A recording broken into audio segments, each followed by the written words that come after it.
Hello everyone, आज date है 17 मई 2021 और द हिंदू न्यूज एनालिसिस में आपका स्वागत है। इस वीडियो में हम द हिंदू की इंपॉर्टेंट न्यूज को प्रीलिम्स और मेंस के पर्सपेक्टिव से डिस्कस करेंगे। इस न्यूज़पेपर की पीडीएफ का लिंक नीचे डिस्क्रिप्शन में दिया हुआ है, या फिर आप direct Telegram channel volcano IAS academy को सर्च करके वहां से भी पीडीएफ को डाउनलोड कर सकते हो। फर्स्ट न्यूज मैप बेस्ड, और आज हम डिस्कस करेंगे सार्क ऑर्गेनाइजेशन के बारे में। सबसे पहले सार्क ऑर्गेनाइजेशन में 8 मेंबर कंट्रीज हैं, उनके नाम हमें अच्छे से पता होना चाहिए। इंडिया मेजर कंट्री है, इसके अलावा मालदीव, श्रीलंका, बांग्लादेश, नेपाल, भूटान, पाकिस्तान और अफगानिस्तान। ठीक है, ये सारे जो कंट्रीज़ हैं वो साउथ एशियन कंट्रीज़ के नाम से भी इनको जाना जाता है। सार्क मतलब south Asian association for regional corporation, इसका कंप्लीट नेम है। ये जो सार्क है उसको सार्क चार्टर के थ्रू ढाका में 8 दिसंबर 1985 को इसको एस्टेब्लिश किया गया था।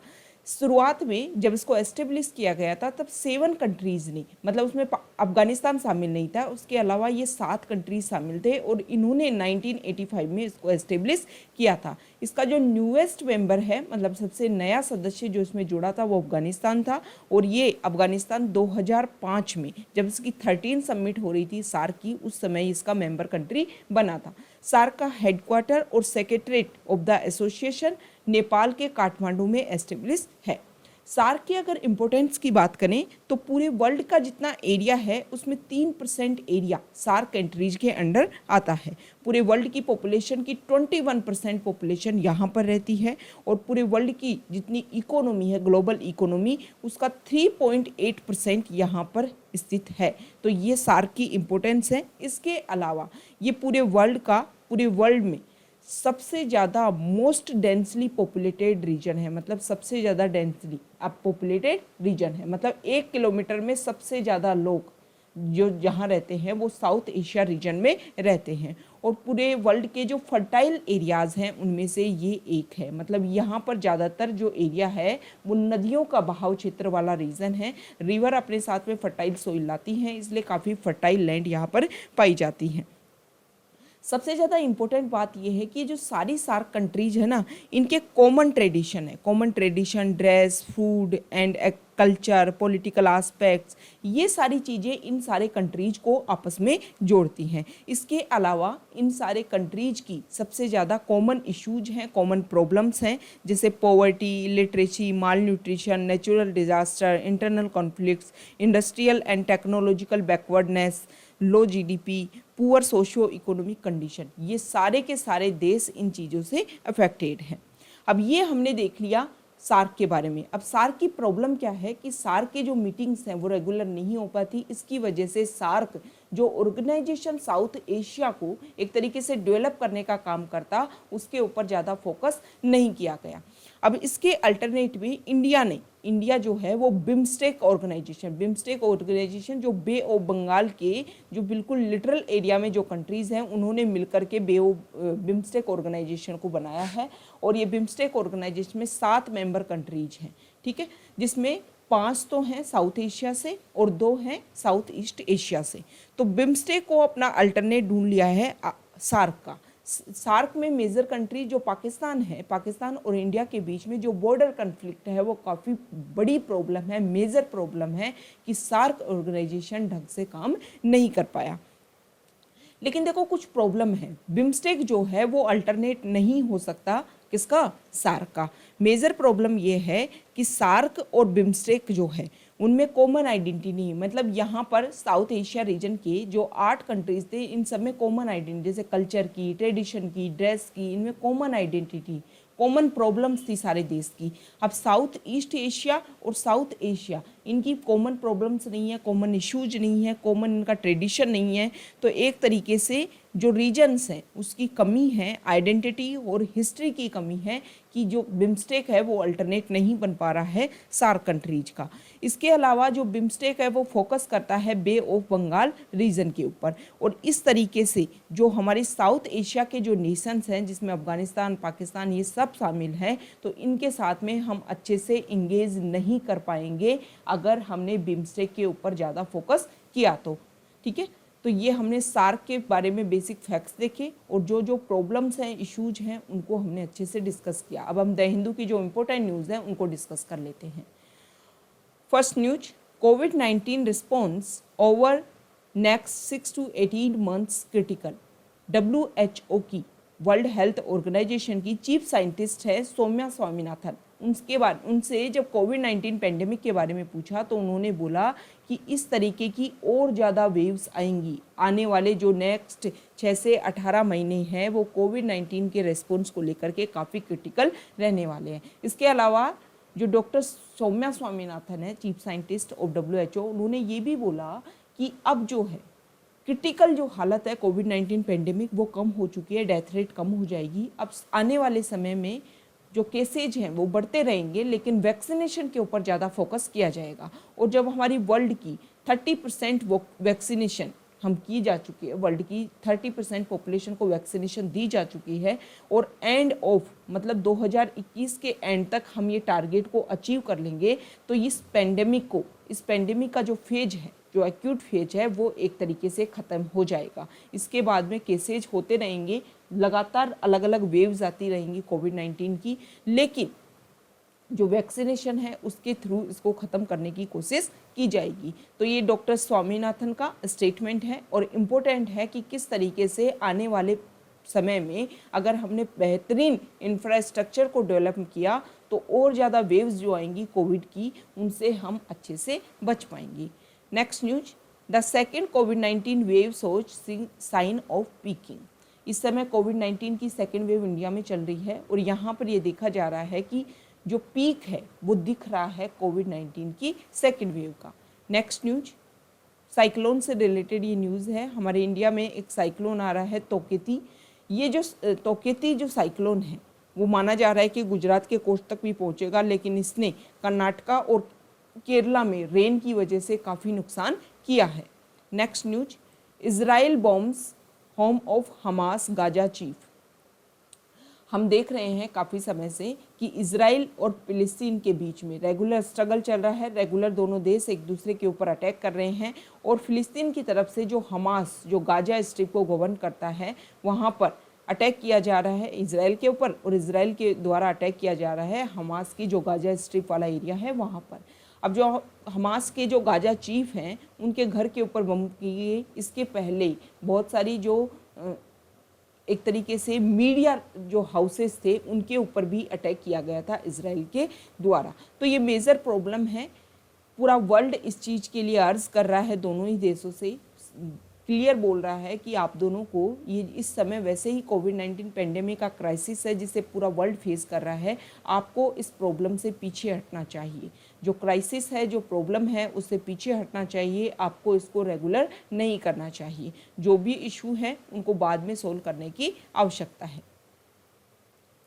नेक्स्ट न्यूज, एडिटोरियल पेज पर कुछ डाटा आए हैं। ये डाटा रिलेटेड है लेबर पार्टिसिपेशन रेट से रिलेटेड, मतलब जितने लोग जॉब के लिए सर्च कर रहे हैं उतने लोगों को जॉब नहीं मिल पा रही है। तो अप्रैल 2021 में ये जो डाटा है वो सामने आए हैं कि थर्ड कंसेक्यूटिव मंथ टू 39.9%, मतलब लेबर पार्टिसिपेशन जो रेट है वो रेगुलर तीसरे महीने लगातार नीचे गिरी है।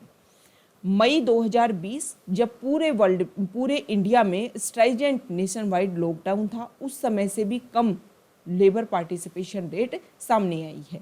ठीक है, तो यहाँ पर बोला गया है कि अनएम्प्लॉयमेंट जो रेट है वो इंक्रीज हुई है अप्रैल में 7.9%, और सबसे ज़्यादा इससे आंध्र प्रदेश, बिहार, दिल्ली, गोवा, महाराष्ट्र, सिक्किम, तेलंगाना और वेस्ट बंगाल सबसे ज़्यादा वर्स्ट अफेक्टेड स्टेट हैं। लेबर पार्टिसिपेशन रेट के डाटा दिखाए गए हैं 17 स्टेट्स और यूटीज़ में। इसमें बोला गया है कि लेबर पार्टिसिपेशन रेट डिक्रीज हुई है जनवरी की तुलना में अप्रैल में। ठीक है, Assam recorded the most decrease in LPR from January से अप्रैल के बीच में लेबर पार्टिसिपेशन रेट में सबसे ज़्यादा अगर डिक्रीज कहीं हुआ है तो वो हुआ है आसाम में। लॉकडाउन का इम्पैक्ट क्या पड़ा है? इंडिया की जो अनएम्प्लॉयमेंट रेट है वो इंक्रीज हो गई है, मतलब 6.5% जनवरी में थी और अब अप्रैल में 7.9% हो गई है। इसके अलावा इसी समय सेम समय जनवरी से अप्रैल के बीच में जो LPR लेबर पार्टिसिपेशन रेट है वो डिक्रीज हो गई है, 40.5% से 39.5% तक आ गई है लेबर पार्टिसिपेशन रेट। मतलब वर्क करना, लोगों के पास जो जॉब है वो छूट गई है और लोगों के पास में कोई और वर्क नहीं है जहाँ जा कर के वो जॉब कर सके। अब ये जो लेबर पार्टिसिपेशन रेट में कमी आई है, जो डिक्रीज हुई है, उसका मेन रीजन है कि सेवरल स्टेट्स में लोकल लॉकडाउन इस समय लगा हुआ है। इसके अलावा अनएम्प्लॉयमेंट जो रेट है वो इंक्रीज इसलिए हुई है as the economy could not provide employment to the large numbers who sought work. Unemployment, labour participation rate कम क्यों हुई है? कम होने का मेन कारण है कि हर स्टेट में अपना रीजनल एरिया में लॉकडाउन लगा रखा है, जिसकी वजह से लोगों के पास से जॉब चली गई है। अनएम्प्लॉयमेंट रेट क्यों बढ़ी है? क्योंकि हमारी इकोनॉमी लोगों को जॉब देने में ही सक्षम नहीं है। अनएम्प्लॉयमेंट की बात की गई है, 15 स्टेट और यूटीज के डाटा हैं। अनएम्प्लॉयमेंट इंक्रीज हो गया है अप्रैल में जनवरी की तुलना में, और हरियाणा में maximum highest unemployment rate 35% in April and the biggest increase since January। जनवरी से सबसे ज़्यादा अनएम्प्लॉयमेंट रेट हरियाणा में बढ़ा है। नेक्स्ट न्यूज यहाँ देखिए, हाँ यहाँ पर देखो कोविड से रिलेटेड ही डाटा है। कोविड से रिलेटेड ये बताया गया है कि जो स्टेट वाइज पॉजिटिविटी, पूरी हमारे इंडिया की पॉजिटिविटी रेट को कंपैरिजन किया जाए तो एक एवरेज निकाला जाए तो अलग आता है, और जब पूरे स्टेट की अलग अलग खुद की स्टेट अपनी खुद की पॉजिटिविटी रेट निकाल रहे हैं तो अलग अलग स्टेट की जो पॉजिटिविटी रेट है वो अलग अलग है। मतलब हर स्टेट में केसेज की संख्या अलग है, कितने केसेज पॉजिटिव आ रहे हैं वो अलग है, ये देखने वाली चीज़ है। नेक्स्ट न्यूज देखिए, Entire globe is a unit, centre told supreme court on vaccine exports. देखो सुप्रीम कोर्ट ने अपने एफिडेविट में बोला है कि जब एपिडेमिक से चीज़, जो कोई डिजीज़ है जो पहले एपिडेमिक थी और पेंडेमिक में क्रिएट हो गई, तो उस समय आप एज ए कंट्री नहीं सोच सकते हो। ये हमारी जो हेल्थ मिनिस्ट्री है उसने जो अपना एफिडेविट दायर किया है उसमें ये बात उन्होंने क्लियर की है कि जब एपिडेमिक से प्रॉब्लम पेंडेमिक में चेंज हो जाए तो उस समय आप एज ए कंट्री कभी भी थिंक नहीं कर पाओगे। उस समय आपकी सोच जो है वो entire globe as a family के रूप में आपको डेवलप करना होगा। और यही मेन कारण रहा कि इंडिया ने जनवरी 2021 से अप्रैल 2020 के बीच में 663.698 लाख कोविड की जो वैक्सीन है वो इंडिया में जो बनी थी उसको पूरे वर्ल्ड में यूएन हेल्थ वर्कर्स और पीस कीपर्स, इसके अलावा जो 90 कंट्रीज़ हैं उनको हमने सप्लाई किया। तो ये इंडिया ने अपने एफिडेविट में बोला है। Next news, can FCRA account deadline be extended, HC ask centre. High court ने सेंटर से पूछा है कि एफसीआरए मतलब एनजीओ को जो फॉरेन कंट्रीब्यूशन मिलता है उसको रेगुलेट करने के लिए जो आपने एफसीआरए एक्ट में जो चेंज किया है कि एसबीआई अकाउंट एक तो आपका दिल्ली ब्रांच में ओपन होना चाहिए सभी एनजीओ का। तो देखो एनजीओज़ ने हाई कोर्ट गए हैं, वो दिल्ली हाई कोर्ट ने यूनियन होम मिनिस्ट्री से पूछा है कि आपने 1 अप्रैल की डेडलाइन दे रखी थी कि आप क्या करवाओ, अपना अकाउंट खुलवाओ, ठीक है। अब जो कोविड-19 पेंडेमिक की वजह से ये काम नहीं हो पाए तो यही हाई कोर्ट ने मिनिस्ट्री ऑफ होम मिनिस्ट्री से बात पूछी है कि क्या आप अपनी डेडलाइन को एक्सटेंड कर सकती हो क्या, क्योंकि बहुत सारे एनजीओ जो हैं जिन्होंने आपकी डेडलाइन के अकॉर्डिंग काम नहीं किया तो उनका जो फॉरेन कंट्रीब्यूशन है वो रुक गया है। तो उन्होंने पिटीशन डाली है कि कुछ समय इसको एक्सटेंड किया जाए ताकि कोविड-19 पेंडेमिक की वजह से जब लॉकडाउन खुल जाए और वो इस इश्यू को अच्छे से सॉल्व कर सके। Next news, use PM CARES fund for vaccine plea. एक पिटीशन फाइल की गई है सुप्रीम कोर्ट में और उसमें ये बोला गया in the Supreme Court seeking a direction कि सुप्रीम कोर्ट डायरेक्शन दे कि पीएम केयर्स फंड का यूज़ करके वैक्सीन और ऑक्सीजन प्लांट का एस्टेब्लिशमेंट किया जा सके। इसके अलावा generators and their installation in 738 district hospital across the country. मतलब हॉस्पिटल के पास में ही ऑक्सीजन जो प्लांट्स है उसको एस्टेब्लिश किया जा सके और ताकि ज़्यादातर जो हॉस्पिटल है उनमें ऑक्सीजन सप्लाई कम ना हो।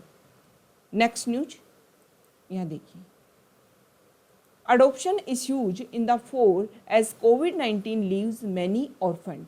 ये हमने पहले भी डिस्कस किया है और एडिटोरियल पेज में भी ये आर्टिकल अच्छे से आया था कि कोविड-19 पेंडेमिक की वजह से बहुत सारे चिल्ड्रन ऐसे हैं जिनको उनके दोनों पेरेंट्स या फिर जिनको सिंगल पेरेंट के द्वारा पाला जा रहा था, उनकी डेथ हो गई।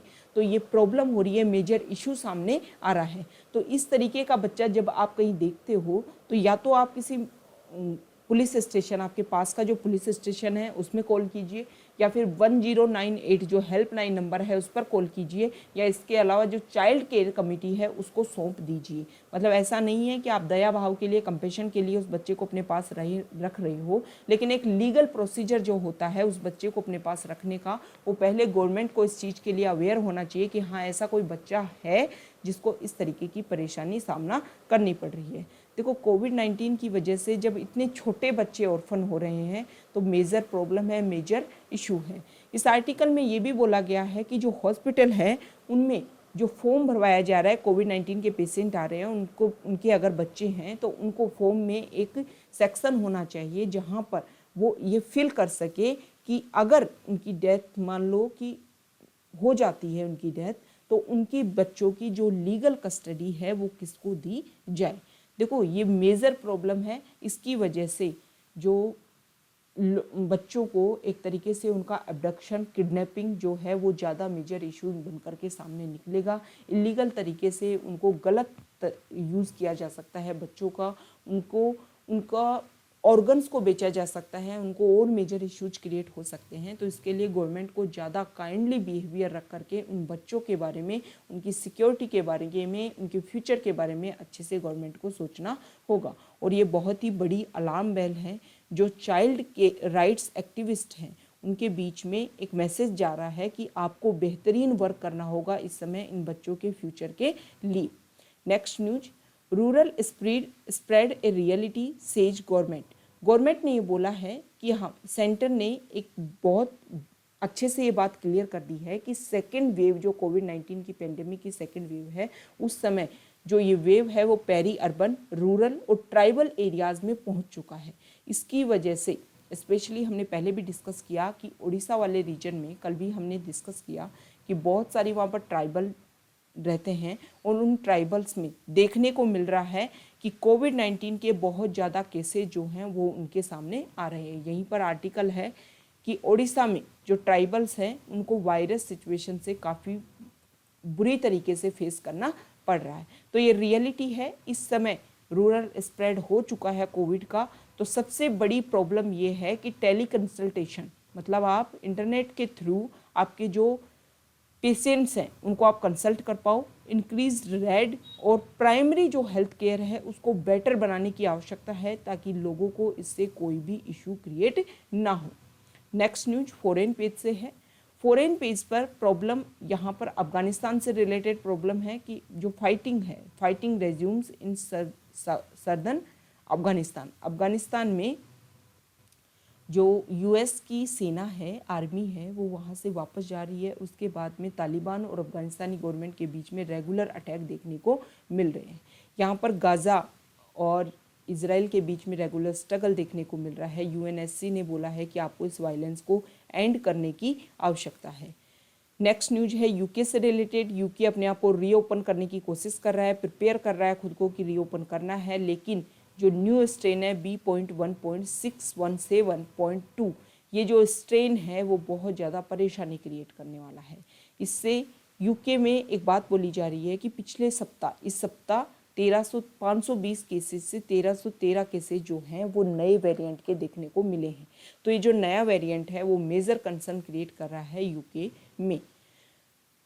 तो ये हमारा डिस्कशन था। Okay, thank you.